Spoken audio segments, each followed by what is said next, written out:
morning, everyone. Welcome back into my kitchen, Cooking with Carol Diane. I'm Diane. I am going to do a video today showing how to use up things that are in your refrigerator. Maybe you've been to the farm market and you just didn't get right to it like me right off the bat, and you want to still preserve and have the fresh food that you just bought. So I'll be showing that. I think I'm just kind of going from one to the other today.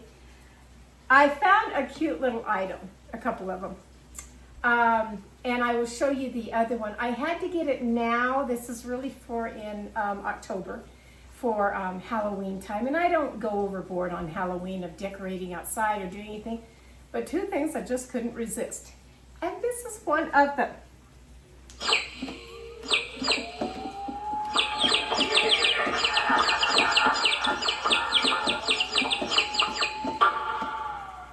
Yep, there it is. There are little chicks in there. They have bright red eyes and they come up out of their little shell right here. I just thought it was adorable because yes, I've turned into the chicken lady, I guess. Some say, well, you're in the group now, you're in the cult now. I don't like that word cult. Group's okay. My chickens are doing fine. Chester is doing great. He really is. And I've added so many more things over there since the last time I did the walk around the yard that maybe I'll just show in some pictures. It's pouring down rain today. Finally, yes, a cool down. I'm so excited. So I open up all the windows, shut off the AC, open up all the windows, and listen to the wonderful rain falling while I prepare these vegetables for really what I'm doing is the quick freeze because I want to have them for later. I don't want to lose them, and I'll show you how easy this is. So I'm going to jump over to my other counter where my sink is, and let's begin.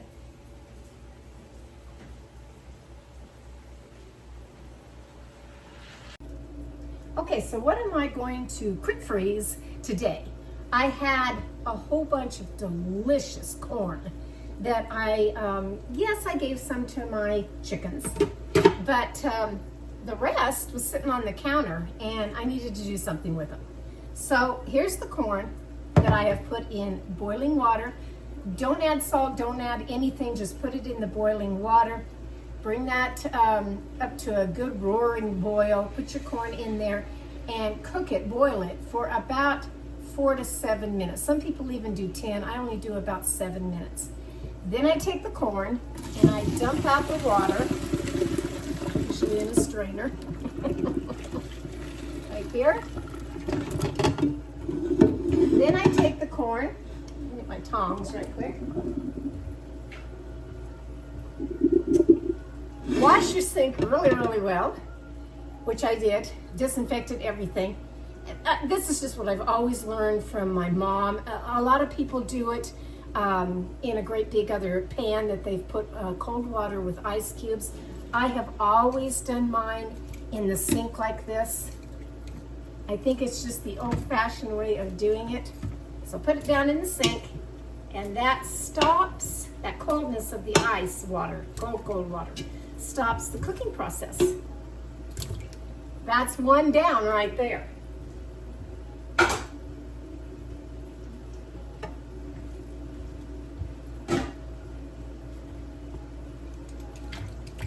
Let that cool down just a little bit.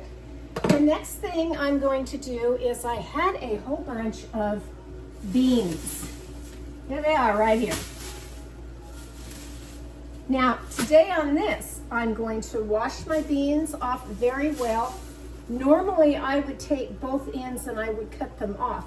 I'm not going to do that today because I want to quick blanch these and put them in the cold water to put in Ziploc bags to stick right in my freezer so that I can pull them anytime I want to, usually around Thanksgiving time is when I like my beans. And these are going to be great. Then I have beets. Pretty good size, aren't they? Yeah, they are. I will be doing the beets. So when I went to my farm markets, which I've been going kind of all over here lately, there's a couple of my favorites, but I've been kind of going all over, and I found a couple of new ones that I would like to share. So when I go, they put them in the cutest little bags. Look at this. Yeah, anything from the peaches to the apricots. We didn't get apricots. These are the big peaches. They're huge. This is the last of my grapes. That's it. There are no more. Although my dark ones, deep purple ones, they've got probably another week and a half to go, and then they'll be ready. Bought some plums and bought some pears. Not very many because I don't want them to go bad before we can eat them. Okay, so that's that part. And then I bought a nice zucchini, a couple of them. I like to have them for grilling out on the grill, but I also like to make zucchini bread. And I think today's a perfect day to make zucchini bread. I really do. Then while I was out and about, so a couple of things. I found some really good, in fact, I bought a whole box of really good white potatoes. That was from a gal that's called Redding Farm, Rettig Farms. And it's right down the road from me. And why I have not stopped there before, I have no idea. They have a lot of stuff, they really do. Good potatoes. Then I went to this Green Barn, which is over in Palisade. And if you're from my area, you'll know exactly where all this is. And I hadn't been to this one either. And I picked up nice little jars of jam. Why? When I make my own jam? Well, one is the apricot, which I didn't have, and I haven't had for a couple of years. The big apricot tree of my neighbors, it just didn't produce because it froze. So she had little testers of the jam. And I did the peach, which I bought a jar and gave to my friend Debbie for her birthday. I bought the apricot, and I bought one that was kind of a hot peach jalapeno. It was just good on a cracker, it really was. So that's been nice. Always my tomatoes that I get. And on one of these, I don't know that it was the Green Barn, I think it was someplace else down the road. They had a recipe laying on a table.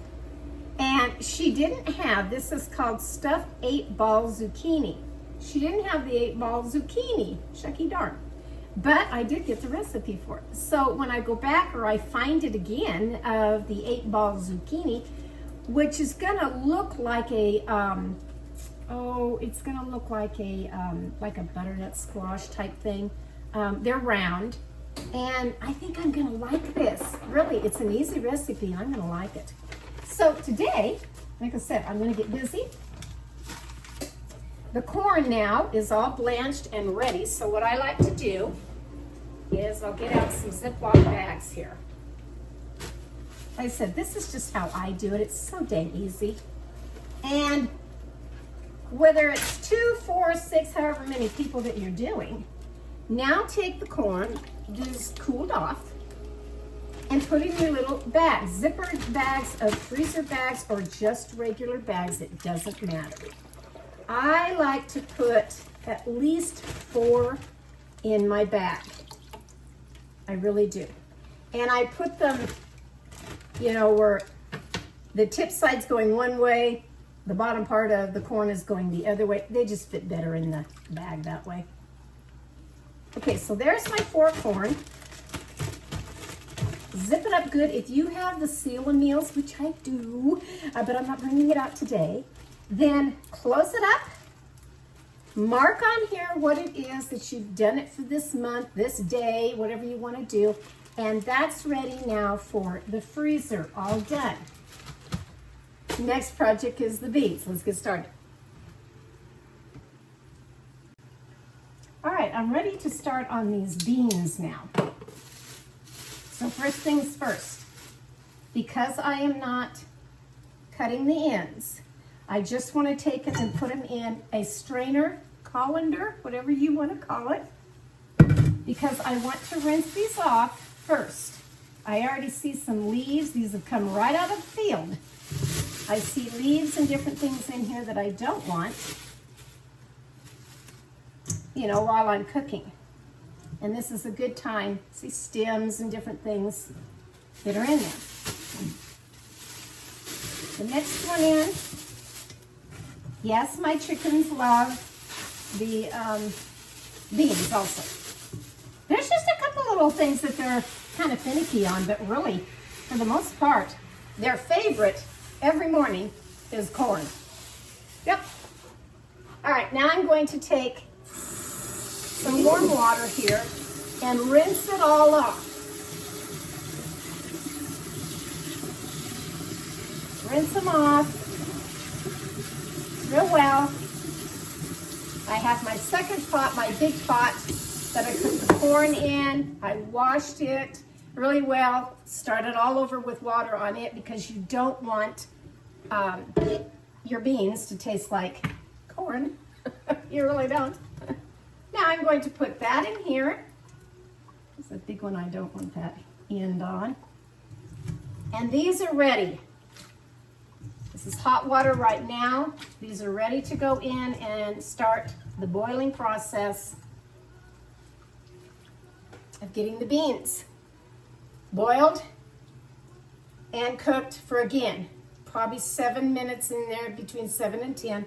I'll pull them. I'll fill up my sink again with ice water, and then I will blanch them, stop that cooking process, and put these in bags. There we go. I don't think there's anything better than listening to rain.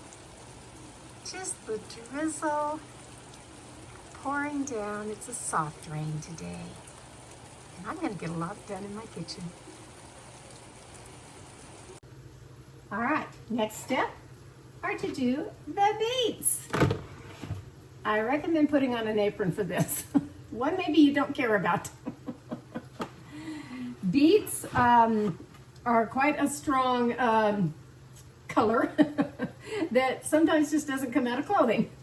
So because these are so large, they really are. What I like to do with mine, of course, I wash them.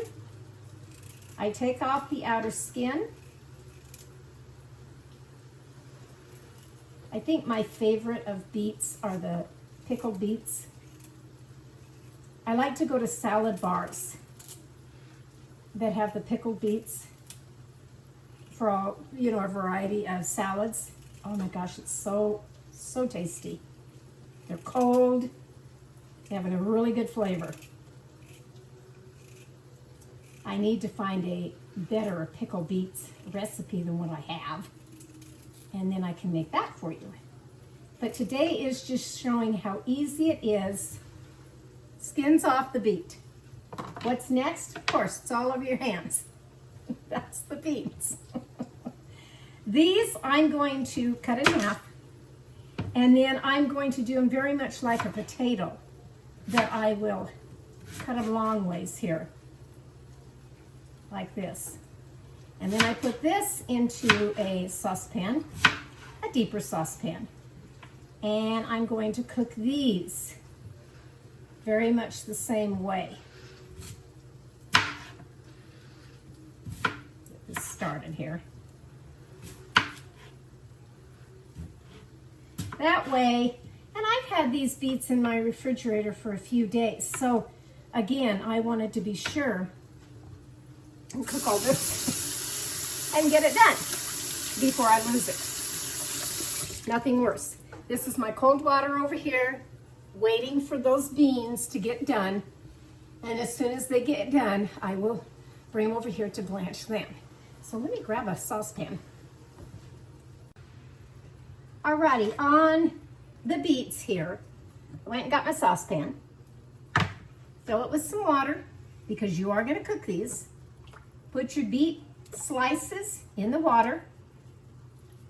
Then take, and I will be doing all of these, then take either the bottled kind of lemon juice, or in my case, I do have some fresh lemon. And you're going to need about 2 tablespoons of lemon juice. So I'm just gonna squeeze that amount on there. And again, I'll go to the next one, getting it ready. This is the part that grows in the ground. This is the part that comes up with beautiful leaves on it. Yep. And when I did get these, I didn't give the leaves to my chickens that day. I did throw those away. But I did go on my cheat sheet to see, you know, still, what can my chickens have or what can they not have?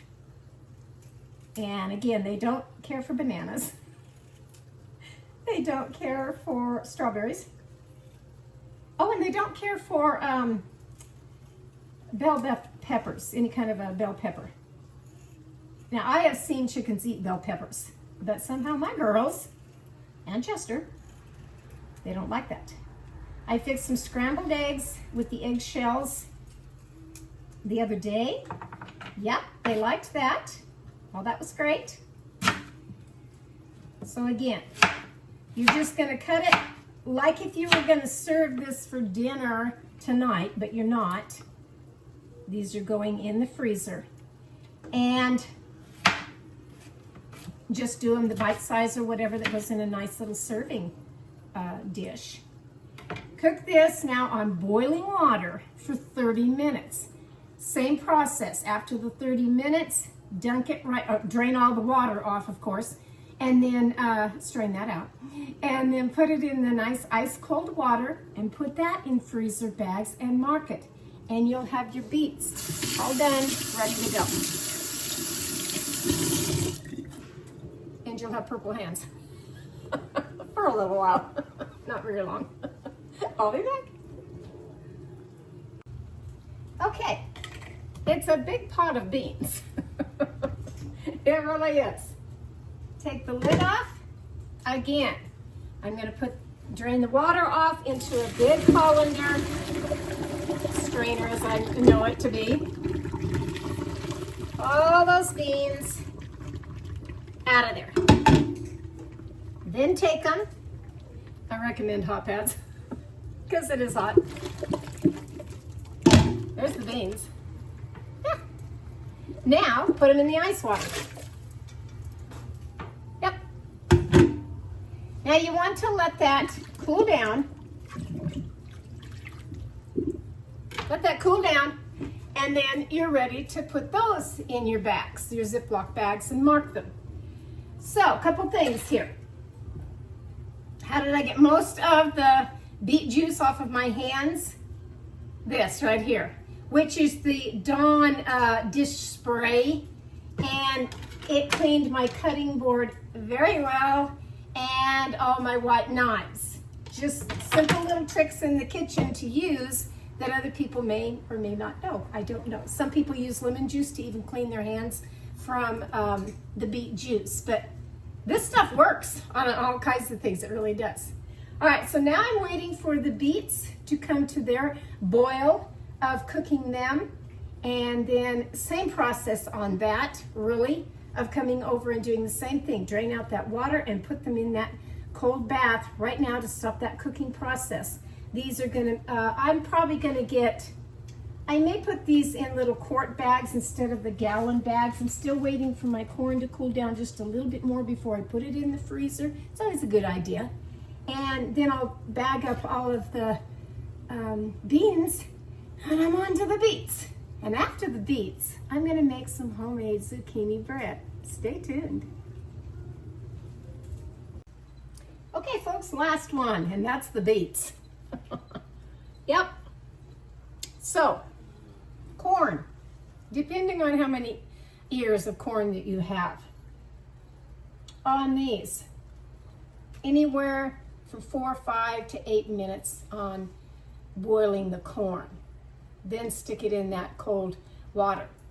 On my beans, again, depending on how many you have, depending on how soft you want them or how hard you want them when you do want to start cooking them, anywhere from 4 to 5 minutes on the beans.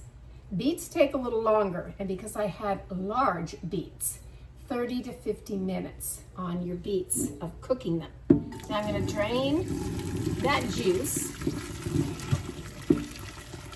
which is a lot, way down here into this strainer.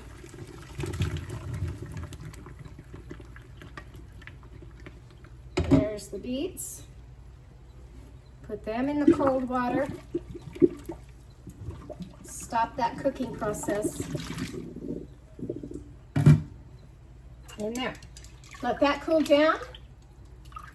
I will take them and put them in my already bags that I have marked beets, August of 2025. And that takes care of 3 nice vegetables that I got at my farm stands that I don't want to lose the food. Quick and easy method, really. When in doubt, look it up as far as your cooking time for as much the quantity size of whatever you're preparing. These are going to be great for what I'm doing. Anything left over, of course, that we don't eat or whatever goes out to my chickens because they're going to like it too. I hope you've enjoyed my video today. This is from my kitchen to yours. My next video will be making the zucchini bread. Bye-bye now.